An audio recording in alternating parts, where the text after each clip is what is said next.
জুলাই আন্দোলনের সম্মুখ সারির যোদ্ধা ওসমান হাদির গুলিবিদ্ধ হবার পর থেকেই উত্তাল রাজধানী ঢাকা। বৃহস্পতিবার রাতে চিরবিদায়ের পর ঢাকায় ঢল নামে ছাত্র জনতার। শুক্রবারেও যা চলমান। সারা দেশের কোটি কোটি মানুষ যখন শোকাহত, ক্রীড়াঙ্গন তখন বাদ থাকে কি করে? রাতেই শোক প্রকাশ করেছে দেশের সবচেয়ে বড় দুই sports federation, Bangladesh cricket board ও বাংলাদেশ ফুটবল ফেডারেশন। জুলাই আন্দোলনের পর গোটা দেশ নতুন করে বিনির্মাণ করার এক লড়াকু সৈনিক ছিলেন ওসমান হাদি। দেশের সাংস্কৃতিক অঙ্গনে পরিবর্তন আনার জন্য নিজে তৈরি করেছিলেন ইনকিলাব মঞ্চ। কিন্তু শত্রুপক্ষের ভয়াল থাবায় অকালেই থেমে গেল তার এই যাত্রা। একই সাথে থমকে গেছে ক্রীড়াঙ্গন। শুক্রবার বেশ বড় আকারে বিপিএলের অন্যতম আলোচিত ফ্র্যাঞ্চাইজি নোয়াখালী এক্সপ্রেসের জার্সি উন্মোচন হবার কথা ছিল।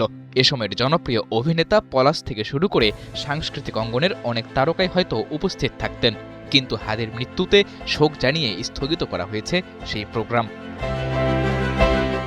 রাজপথের সাহসী কণ্ঠস্বর হাদির এমন মৃত্যুতে ক্রীড়াঙ্গনের তারকারাও বিভিন্নভাবে শোক প্রকাশ করেছেন। ক্রিকেটার আমিনুল ইসলাম বিপ্লব তার ফেসবুক পোস্টে লিখেছেন, এমন জীবন তুমি করিলে গঠন, মরণে হাসিলে তুমি কাঁদিল ভুবন। একই সাথে কমেন্ট বক্সে হাদির পরবর্তী জীবনের জন্য প্রার্থনাও করেছেন তিনি। খেলার মাঠ থেকে রাজনৈতিক অঙ্গনে পরিচিত হয়ে ওঠা সাবেক ফুটবলার আমিনুল হকও ফ্যাসিবাদ বিরোধী সংগ্রামের অন্যতম সহযোদ্ধা শরীফ ওসমান হাদির মৃত্যুতে শোক প্রকাশ করেছেন। সাবেক ক্রিকেটার ও বাংলাদেশ ক্রিকেট দলের বর্তমান ব্যাটিং কোচ মোহাম্মদ আশরাফুলও ফেসবুক পোস্টে মরহুম হাদির বিদেহী আত্মার মাগফিরাত কামনা করেছেন। হাদির এই অকাল মৃত্যুতে কেবল রাজনৈতিক অঙ্গন নয়, বরং ক্রীড়া ও সাংস্কৃতিক অঙ্গনও ব্যাপকভাবে ক্ষতিগ্রস্ত হতে পারে। তরুণী নেতার উদ্দেশ্যই যে ছিল গোটা বাংলাদেশকে পরিবর্তন করে দেয়া। দেশের সব সেক্টরেই নতুনত্ব আনার পথের কাঁটা মনে করে যারা ওকে সরিয়ে দিল, তাদের বিচার হবে কি এই দেশে?